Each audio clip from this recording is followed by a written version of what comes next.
Hey guys, welcome back to another exciting rendition of KNDLA Biology. So last class we did our introduction to evolution. This class we're going to hone in on some of its specifics and talk about natural selection. So as always, I have everything you need open up here to be successful for class. If you haven't already, go ahead and pause the video, open up the guided note sheet, and then just split screen between this video and the notes. In the slides, I'm going to tell you to pause and go watch a video. That's this one right here, and I have it linked on Classroom. And then after we've completed the guided notes, you need to do your exit ticket, which will be in a separate post on Google Classroom. So let's go ahead and get started.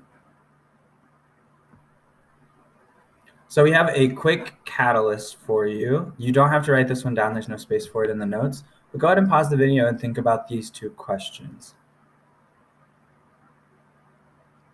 All right, so question one, how do you think giraffes developed a long neck? By the end of today, you'll be able to answer that if you weren't able to already. And then question two, what has to occur for new or modified traits to appear during evolution? We hinted at this in the last one, but remember, mutations have to happen for these new traits to show up. So here's our agenda for today. We just did our catalyst. We're going to review a little bit from last class, so I will tell you when to take notes.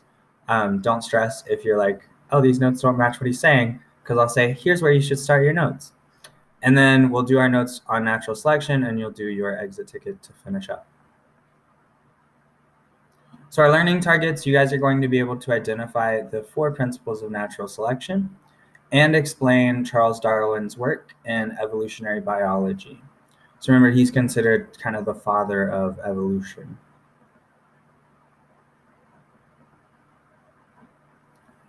So this is a summary from last class. Again, you're not writing anything, we're just reviewing. So there is variation in physical traits within a population. Some of the differences help organisms survive better than others. So this was one of our examples from last class.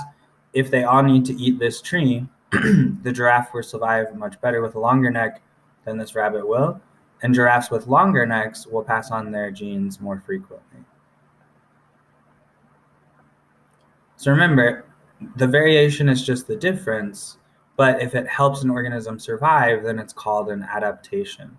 So an adaptation is a trait that gives an organism an advantage, like this fox's fur color right here. And all of this leads to evolution, which is the process through which species change. So we have small changes in genes due to genetic mutations. The ones that are advantageous are passed on to future generations. And over a long period of time, millions of years, you end up with pretty significant changes in a species overall. So this is Equus, the modern horse, and these are some of its predecessors. So you can see one of its earliest ancestors right here looks like a dog mixed with a deer. And over time, the different things that it needed led to these different changes in its physiology. All right. So we didn't talk about Charles Darwin last class, and we won't spend a lot of time talking about him this class. But what you should know is that he's kind of like the man of evolution. He's the inventor or progenitor. He's one of the first people who studied it. And his observations in the Galapagos Islands led to our current theory of evolution that we've been building on for the past 100 years. The second bullet point is where your notes pick up, so make sure you're following along. So Charles Darwin created the basis of modern evolution, our understanding of adaptation, as well as natural selection. The way that he did this was by observing different animals on the Galapagos Islands, but what's probably his most famous example are the finches that he viewed. I'm sorry, I'm gonna pause the video because it looks like my apartment complex is mowing, but I'll come back as soon as that's over.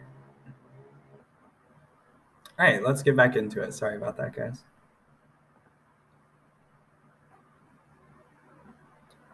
So again, Charles Darwin researched finches on the Galapagos Islands, and what he noticed was there was a lot of variation between the finches despite their close geographical locations. So these are a bunch of the different finches that he observed. What he also found out is that they were adapted to the particular environment that they were in. So based on the availability of food, they had different lengths and types of beaks to help them access that food.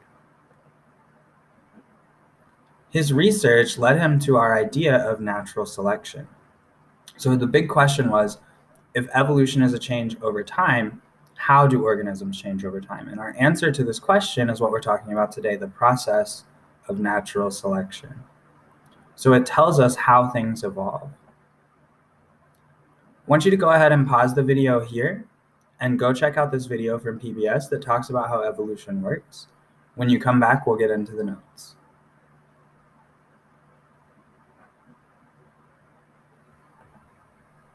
All right. So today we're talking about natural selection. Now, a definition for this is right here. The process in which organisms with helpful traits and adaptations, remember adaptations are helpful traits, survive and reproduce better than others. There's a second layer to this. In natural selection, over time, a population becomes better suited to its environment. So those helpful traits get passed on to future generations, and then they get bigger or expand more through mutations. And this allows populations to survive better than others, reproduce, and pass those traits on to their offspring. Now, natural selection is based on 4 principles and forces. We've got overproduction, variation, adaptation, and descent with modification. We're going to talk about each of these, but make sure you go ahead and type those into your notes. Remember, if I'm going too fast, feel free to pause the video. So our first principle here is overproduction. What this means is that there are more organisms produced each generation than can actually survive. Now, in humans, we don't have as much of an issue with overproduction, especially here in the United States, but we have seen overpopulation occurring in the world. We're already at 9 billion people. And what this does is it creates competition for resources. The same thing happens with organisms like deer or insects, but on a smaller scale. So they're competing for specific resources and struggling to exist, right? They have to outcompete whoever it is that needs those same resources. Our second principle is variation, and we talked about this last class.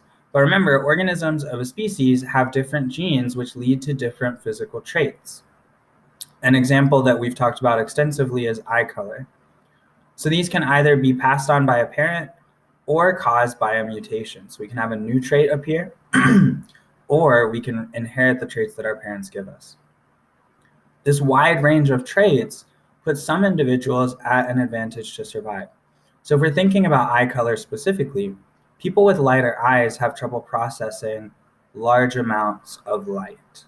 So people with dark eyes see better in daylight, and people with lighter eyes can actually see better at night. So this is a small advantage or adaptation given the environment that you live in. If your ancestors are from a place with a lot of sun, you probably have darker eyes, and then the inverse is true.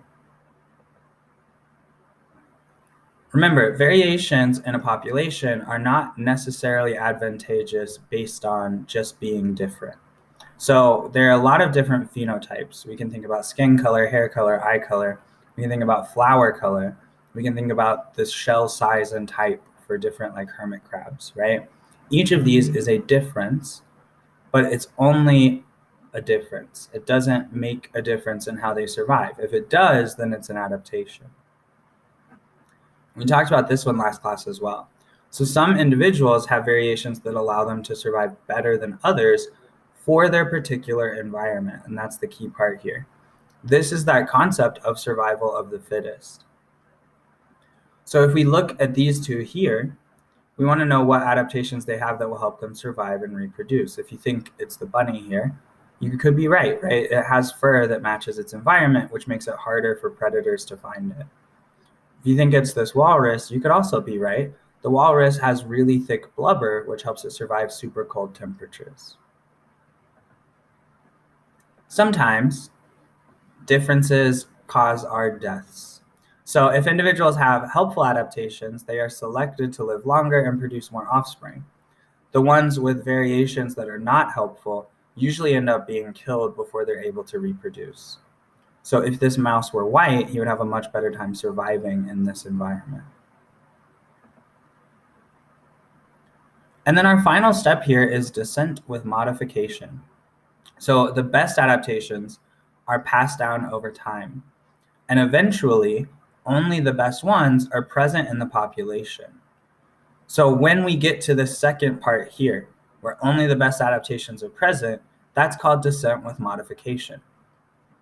The thing to keep in mind, though, is when the environment changes, the adaptations that get passed down will change as well.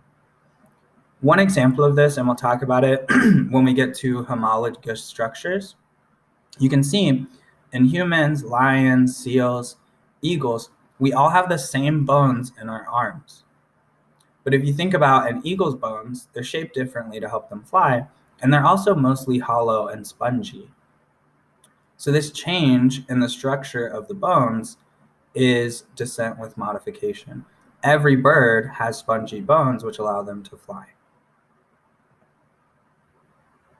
So now we're going to do some guided practice. You have space in your notes for you to answer these 11 questions. I'm going to put up either a description or a picture of the vocabulary word. You have to identify which of the four it is.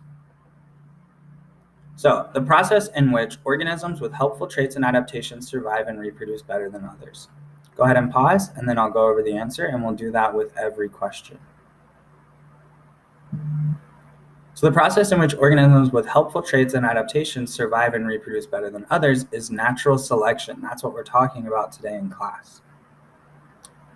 What principle of natural selection is described by this statement? The wide range of different traits that put some individuals at an advantage to survive. Go ahead and pause. Now the key here is this wide range of different traits. And then it says some individuals are at an advantage. So because not all of the traits are advantageous, these are variations. What principle of natural selection is described by this statement? More organisms are produced each generation than can survive. Go ahead and pause. And this one's going to be overproduction. An inherited trait that gives an organism an advantage in its environment. Pause. So this one here is going to be an adaptation.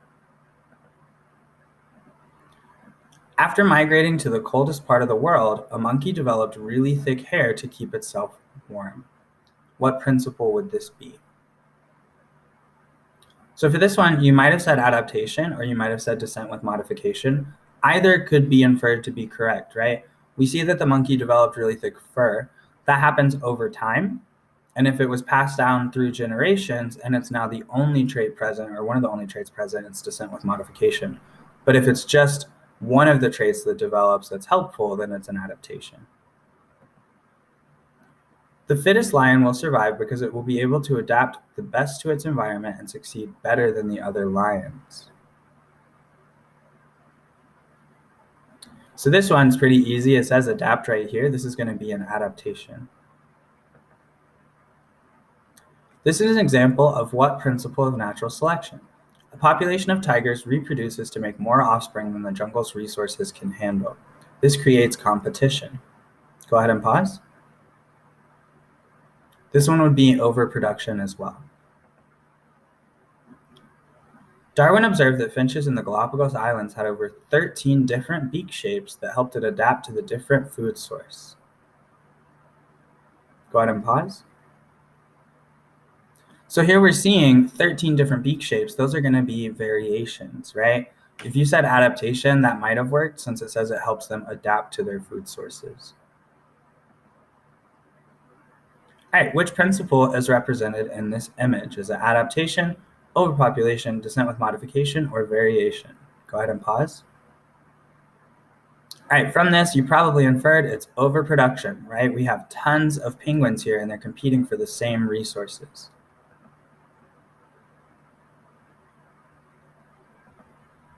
Oh, sorry, one note. Overpopulation is another term for overproduction. You can use either when you're doing your exit ticket. All right, now what about this one? Go ahead and pause. So this right here, we see a lot of differences between these tomatoes, but we don't know which one's actually helpful. So this is going to be variation. What about this guy right here? So we've got a long-necked turtle. Go ahead and pause. So this one's going to be an adaptation, and I know that one might have been tricky, but if you look around him, there's no food directly on the ground, right? There's no vegetation, but we have these bushes here. So if the turtle has a longer neck, he's more able to easily access the food on the bushes.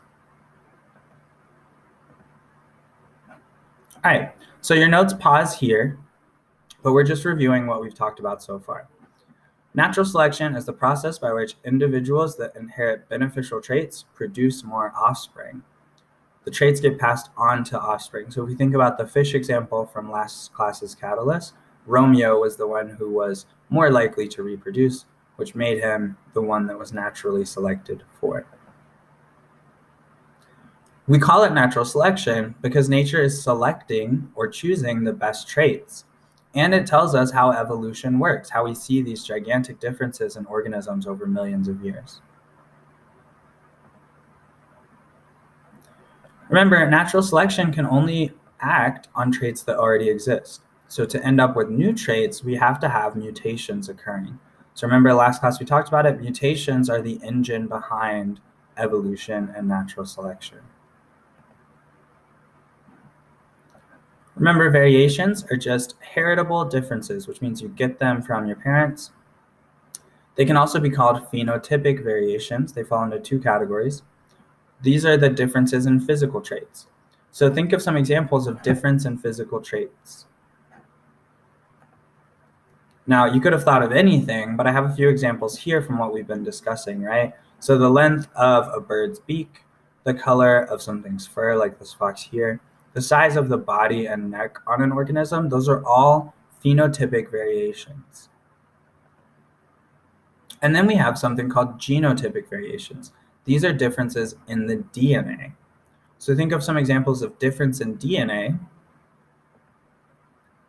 And you probably thought about some of the things we've discussed in previous classes when we talked about inheritance. So maybe you thought about blood type, maybe you thought about specific genetic disorders. Anything that's inherited on your genes is going to be a genotypic variation. And then the trait that it causes to display is the phenotypic one. So these are terms we've seen when we talked about inheritance. So now we're going to get into the last part of your notes. We're going to talk about the steps of natural selection. Step 1, a mutation occurs in the DNA of one individual. This creates variation in traits. So if we look at these mice right here, this one has red eyes and a white body. This one has brown eyes and a black body. Step 2, the mutation either helps organisms survive better and reproduce, or it doesn't. So if you look at this image here, given the environment that these mice are placed in, the ones with darker fur color are less likely to be discovered by predators. You can see this hawk here has picked up one of the white mice. So moving on to step 3.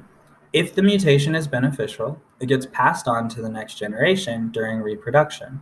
We saw in the last slide, the white mice are getting eaten off by predators, so the black mice are more likely to reproduce.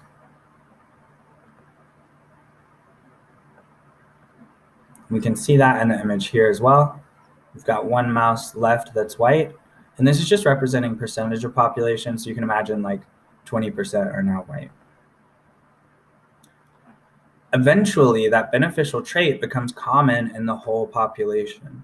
We do see small pockets of organisms that retain the trait that's not advantageous, and this is helpful in the future because if their environment changed, so let's say this was like soot from industrial pollution, and then that soot disappeared, then this white one would be more likely to survive, and it helps the species overall to live. But eventually, the beneficial trait is the common one. It shows up in probably 80 to 90% of the population. So again, here are your 4 steps. Feel free to pause right here if you need to get those.